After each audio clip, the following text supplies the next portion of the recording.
Welcome back to FFB Amigos. And today we're talking about the Wolves coming to Stamford Bridge. The Wolves are coming. They're not that scary. They should. Well, they're scary for us now, given lately Chelsea's not in the greatest of form. But we're hungry like the wolf. Actually, we got to be hungrier than them. Let's make sure that we put this game away, even though there's some tricky situations going on that might make that a little bit difficult, and there might be some rest needed. And we have a Man City game coming up, so that'll be really tricky. We'll look at that in the lineup. So it's not a mid. We don't have a midweek game before the next match against City, so that'll be a big one that I think is going to affect what we do and how we play. And obviously, I promise not to speak about transfers and non-transfer videos because I know you guys find that boring and annoying. But obviously, that affects who might or might not play, or who I think may or may not play, and actually who Maresca is going to put in. Speaking of Maresca, we saw his press conference before the match.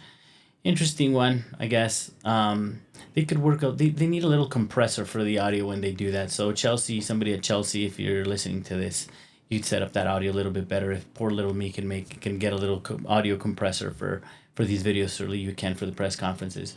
In any case, Maresca, obviously the big item to be discussed and the thing that he's talking about the most is this Chalobah return. And he said it's the best solution. He was the best solution, I guess, speaking of the multiple options that they were debating. And he said something there, us Chelsea fans are very sensitive about this, but he said he left partly because of PSR. For those of you who don't know, it's profit and sustainability rules. But not only technical reasons. So he didn't say it was only that. He said there's also technical reasons, which we always believed that was, pardon my French, bullshit. That's not French, that's English, but it is.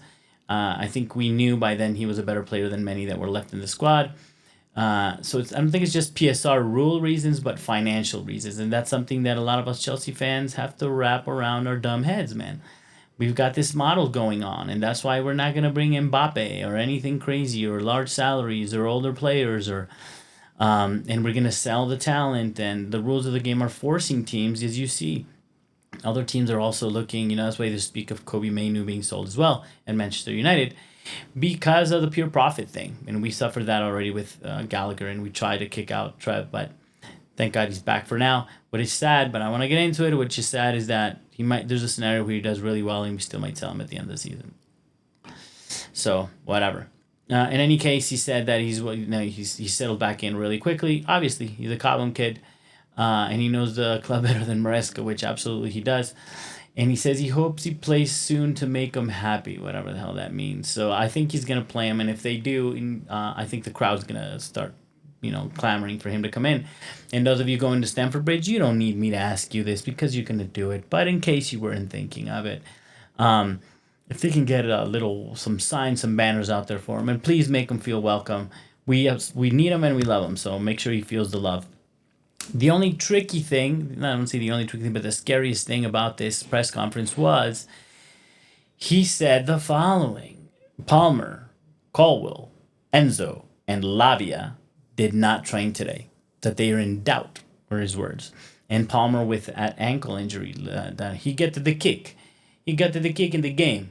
So with the kick in the game, he can't, apparently that might be swollen. If it's just a kick and nothing's broken, it's just swollen, that could be a good thing. But we'll see in the lineup later what I decide to do with Palmer before you kill me. In any case, let's review the table, Premier League table. Chelsea currently sitting in on 5th, just outside the direct Champions League slot. Yay!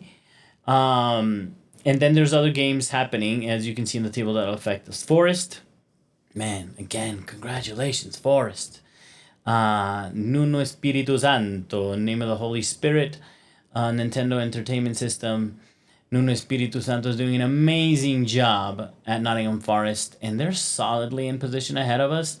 And they're playing bottom of the table Southampton. So, man, they're going to remain there without a doubt, I think. Newcastle play Bournemouth at home and are likely to get the 3 points, I believe. Although Bournemouth has proven to many teams to be a really tough team to beat, I think they're going to pull it off. And that keeps Chelsea 4 points away if we don't pick up some points. City's playing Ipswich away and could pass us by 1 point if we don't gather any, or certainly will until we play on Monday. And then Aston Villa, I think we're safe there. Well, who the heck knows? They have a great coach and a great team, but they would have to beat Arsenal at the Emirates, which I don't know. I think that would make me happy too. I don't know what makes me happier. Allowing Aston Villa to catch up us, but them beating the Gunners at the Emirates. But in any case, they would match us on points, and we would have to deliver to. So we can see ourselves falling out of UEFA positions pretty soon if we don't are not very careful. We're back where we probably belong on form, which is Conference League slots, right? Let's hope that's not the case. Now let's get to the juicy, and talk about the predicted lineup. Again, I want to bring up what he said. The Palmer, the Colwill, and the Enzo and the Lavia is not good. So I don't think that's going to be realistic, right? So let's look at this. Let me bring it up for you guys here. Boo! There's what I got as my predicted lineup. I know some people want to kill me. Start from the back, as always. Sanchez, because we love him and we think he's the best keeper in the Premier League. Not. There because Maresca is going to put him there whether you like it or not, or me. So no point in wasting our time playing him there. Although I would love to see Jorgensen for this match, and if he does well, then we have him on for the City game. But we both, you and me, it's not going to happen. And then we have Cucurella on left back, obviously. Colwill, he says, is in doubt, but I'm not going to play those games because I find it, one, terrifying, and not all these guys that didn't train don't mean, like I said, it's a Monday game. They have the weekend. They're going to get 1 or 2 training sessions in. Colwill's not the kind of player who does a lot of running. I don't think he has anything too hardcore, so I put him into the team. And then Chalobah. And our captain, Reece James, he already played 45 minutes. He can play 45 minutes, and he's been on the bench for 2 or 3 games. He can play, or they're lying to us, or he's actually broken. So there's no reason. And captain, oh my captain, you saved our asses the last match, and you spared us further embarrassment by giving us that great free kick. We need you back. So hopefully he's going to play. That's who I want. What would change there? Yeah, maybe he could put in Tossin or Champong, more than likely Tossin, more experience in this game instead of Chalobah if he doesn't want to just drop him in day one. It could be tricky because it is, yes, it's an old team, but it's a new team, it's a new formation, new training. Maybe movements are a little bit different. And Chalobah is a player that, has had the cojones to break lines before, play further passes, and he might just not be in the right rhythm for that. Who knows? Then again, Lavia, he say he's tired or whatever. Like, come on, no. So I think he could start a half at least so we get control of the game. The only thing is that you play a player like Lavia and Caicedo, both at DMs in theory, could be a little bit defensive, quote unquote. But I think we need the control of the game, and I think it's fine. Caicedo, which should be the tired one, doesn't get a rest. He can't. And there's the surprise, amigos. I'm putting Felix the Cat. Jean, number 10. He's coming in as the 10 because, man, I saw Palmer go down. I saw him holding his ankle. He's got the kick. I don't want to risk him. He can come in for a few minutes. We need to see what we look like without him anyway. This is the last chance we got. We're playing City after this. Now's the time. Felix is asking for, he's been desperately begging for a chance, showing he can play against lesser teams, and this is kind of that, right? He can come in as that 10 to make it happen.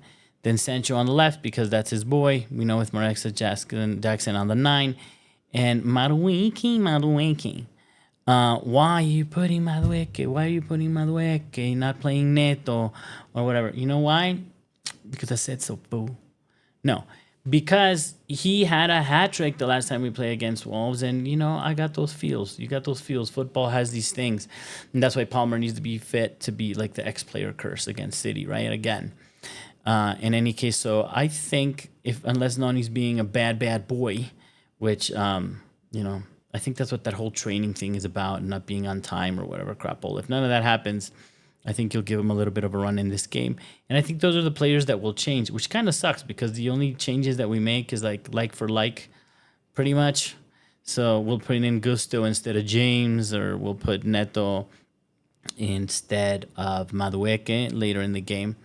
Or who knows, maybe minute 70, if we're not breaking things in, he might do the crazy trying thing to play Palmer on the right-hand side again from the Pochettino times, which he did amazing in that position to allow Felix to remain in the 10.